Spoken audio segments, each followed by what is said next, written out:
ഇന്ത്യയിൽ നിയന്ത്രണങ്ങൾ കടുപ്പിക്കാൻ ഒരുങ്ങി യൂട്യൂബ്. തെറ്റിദ്ധാരണാജനകമായ വീഡിയോ ടൈറ്റിലുകൾ, തമ്പുലൈനുകൾ എന്നിവയ്ക്കെതിരെയാണ് നിയന്ത്രണങ്ങൾ കടുപ്പിക്കുന്നത്. വീഡിയോയിൽ ഇല്ലാത്ത ഉള്ളടക്കം വാഗ്ദാനം ചെയ്യുന്ന അതിശയകരമായ ക്ലിക്ക് ബൈറ്റ് എന്നാണ് യൂട്യൂബ് ഇതിനെ വിശേഷിപ്പിക്കുന്നത്. ചില ടൈറ്റിലുകളും തമ്പുലൈനുകളും യൂട്യൂബ് ഉപഭോക്താക്കളെ കബളിപ്പിക്കുകയും നിരാശരാക്കുകയും തെറ്റിദ്ധരിപ്പിക്കുകയും ചെയ്യുന്നുവെന്ന് ഗൂഗിൾ ഇന്ത്യ ബ്ലോഗ് പോസ്റ്റിൽ കമ്പനി ചൂണ്ടിക്കാട്ടി. അടിയന്തരമായി എന്തെങ്കിലും കാര്യത്തെക്കുറിച്ചോ പ്രധാനപ്പെട്ട എന്തെങ്കിലും വിവരത്തെക്കുറിച്ചോ തിരയുമ്പോഴായിരിക്കും പലപ്പോഴും ഇത്തരത്തിൽ കബളിപ്പിക്കപ്പെടുക എന്ന് യൂട്യൂബ് വ്യക്തമാക്കുന്നു. ബ്രേക്കിംഗ് ന്യൂസുകളും സമകാലിക സംഭവങ്ങൾ ഉൾക്കൊള്ളുന്ന വീഡിയോകളിലുമായിരിക്കും നിയന്ത്രണങ്ങൾ കടുപ്പിക്കുക. ബ്രേക്കിംഗ് ന്യൂസ് എന്ന തലക്കെട്ട് ഉപയോഗിച്ചുള്ള വീഡിയോകളായിരിക്കും കൂടുതലും പരിശോധനയ്ക്ക് വിധേയമാകുക.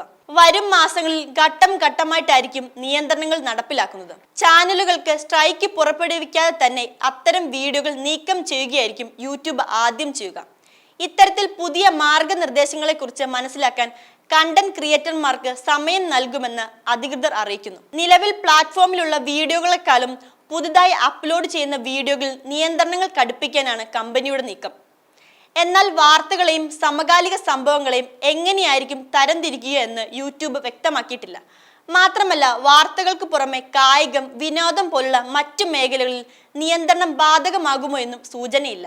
തമ്പുലൈനുകൾ, തലക്കെട്ടുകൾ, വീഡിയോ ഉള്ളടക്കം എന്നിവ തമ്മിലുള്ള പൊരുത്തക്കേടുകൾ കണ്ടെത്തുന്നതിനുള്ള രീതികളും യൂട്യൂബ് വിശദീകരിച്ചിട്ടില്ല.